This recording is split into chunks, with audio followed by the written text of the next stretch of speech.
Bang Roy katanya dapat ancaman. Benarkah ada ancaman sampai pembunuhan kayak gitu, Bang?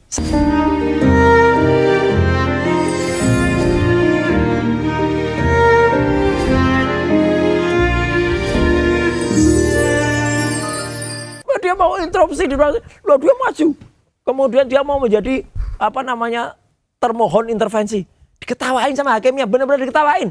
Dia bilang, Pak, ini masalah kalau ada termohon intervensi itu adalah di perdata. Ini pidana, Pak. Gitu. Aduh, terus dia keluar sampai malu.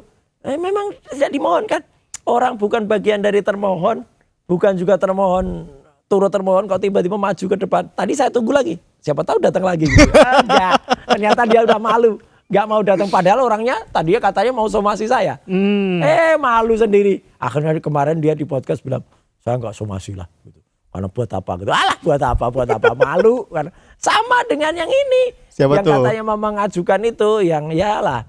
Lebih lucu dari Sri Mulat lah. Ngajuin apa sih, Bang? Itu yang katanya mau lapor ke Mahkamah Agung. Mau supaya saya ditahan. Mahkamah Agung kok bisa menahan, apalagi gitu loh. Sudah pokoknya, tapi nggak apa-apa lah.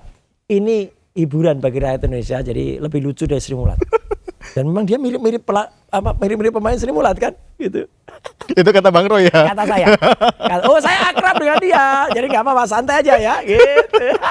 Tapi kalau ngomongin yang satu ini Ya. nggak lucu, Bang. Apa Kemarin sempat dengar-dengar Bang Roy katanya dapat ancaman. Benarkah ada ancaman sampai pembunuhan kayak gitu, Bang? Sebenarnya kalau ini apa nggak kebalik, ya? Justru sebenarnya yang saya dengar itu adalah katanya Egy katanya. Oke. Egy katanya diancam seseorang yang kemudian orang itu ngaku orangnya Roy Suryo. Ih, jahat banget saya kalau begitu. Saya tidak sejahat Rangga dalam film Ada Apa Dengan Cinta. Oke. Karena kalau Rangga itu dibilang oleh Cinta, Rangga kamu jahat. Nah, itu. Enggak lah, enggak ada. Tapi kalau ancaman itu terus terang ya, Mas. Setiap orang memang tidak ada yang bisa melenggang bebas. Tapi saya tentu tidak perlu harus cerita panjang dan buat apa ya. Kemudian saya harus menyalah-nyalahkan orang lain. Jadi buat Egy nggak usah lah nyalain orang lain. Apalagi nyalain saya. Potongan kayak gini nggak pot. Kalau memang itu ada orang yang ngaku orang saya. Tuntut dia. Tangkap dia. Katanya punya nomornya. Ya kan. Katanya sudah bisa dilacak. Ya kalau belum bisa lacak saya bantu lacak deh nanti. Ya dengan CDRI itu ketemu dengan Call Data Record Information. Nanti akan ketahuan BTS mana dia. Dia ngaku-ngaku itu atau enggak, nanti ternyata dia cuma ngaku, katanya orangnya sendiri. Kan dulu juga pernah gitu siapa itu yang sok ngaku-ngaku lawyer, tapi lawyernya palsu, avokat palsu ya, dia punya kartu avokat dan dia tunjukkan ternyata bukan avokat, si Aswan itu ya. Nah itu kan juga sama, seolah-olah dapat WA waktu itu dari Dokter Tifa. Ketahuan yang bikin WA siapa, malu dia gitu loh, karena ketahuan gitu siapa yang bikin. Dan kemudian seolah-olah dia komunikasi dengan Pak Al-Katiri. Tapi kalau dari Bang Roy Suryo sendiri nerima ancaman itu, Bang? Gini, ancaman itu bisa juga kita rasa, ini terus terang, ini bukan acara infotainment ya. Tapi ancaman itu bisa juga dari yang kasat mata dan juga yang tidak kasat mata. Ancamannya seperti apa, Bang? Adalah pokoknya. Saya kebetulan hidup dan lahir dari lingkungan seperti itu. Saya bisa tahu apa-apa yang pernah menyerang, quote and quote, saya.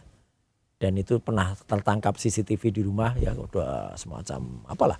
Kalau orang pernah baca dulu, masa baca nggak cergam paling terkenal karangan George Remy, karangan Herge, judulnya Tintin. Oh belum saya. Tapi artinya pernah dengar ya Tintin. Oke. Nah Tintin tuh ada yang judulnya 7 bola ajaib. Nah itu saya pernah dikirimi kayak gitu. Oh. Bola api. Berarti bukan melalui pesan singkat atau Enggak, misalnya langsung. kalau pesan singkat ke saya namanya kalau dalam istilah peribahasa daerah itu kutuk marani sunduk. Apa tuh artinya? Kutuk tuh anak ayam mendatangi pemukul. Kalau berani-berani kirim WA ancaman ke saya. Dalam waktu singkat pasti akan ketahuan. Dan tiba-tiba, dan banyak kalau yang namanya ancaman itu bukan berarti ancaman fisik ya. Gangguan terhadap sifatnya remeh-temeh pun banyak. Kalau pembunuhan yang tadi saya tanya ini tuh? Enggak lah, itu enggak ada. Ya, pembunuhan karakter ya. Banyak pembunuhan karakter saya, katanya saya itu jahat, katanya saya nggak ngasih duit, katanya saya ijazahnya juga palsu. Gimana bisa orang yang berijazah palsu nuduh saya ijazahnya juga palsu? Aduh, orang yang nggak punya kartu atau basnya dibukukan ya, berita acara sumpahnya dibukukan, orang bisa tahu lah siapa itu yang basnya dibukukan. itu nuduh saya macam-macam. Aduh, parah deh pokoknya. Tapi alhamdulillah dan juga insya Allah kalau soal pembunuhan sih enggak. Oke. Bahwa yang aneh-aneh itu juga, kalau yang aneh-aneh yang apa istilahnya adalah yang lucu-lucuan, itu malah kita pakai sebagai lucu-lucu kok. Oke. Kan ada orang dulu yang takut ya, tuh takut kalau misalnya kita maju itu dengan setan-setan yang kecil-kecil. Nah, setan-setan kecil-kecil itu Mas pernah dengar kan istilahnya adalah TUYUL.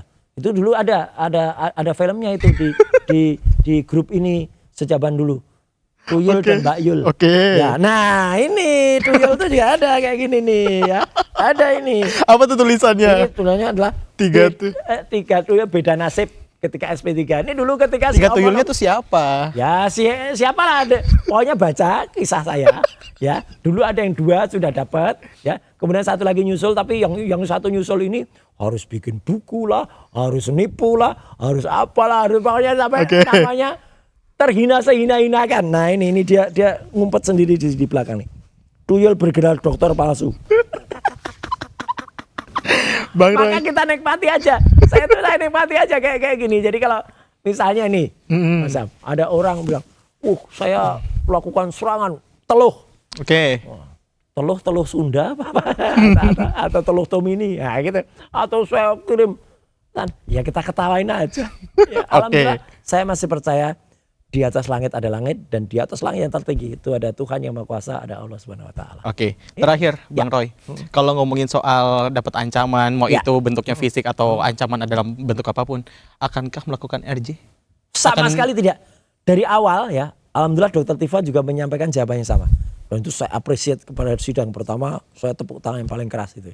Ketika saya akan tetap melakukan eksepsi yang mulia, kata Dr. Tifa, dan saya akan lawan. Wah, itu bahas persis.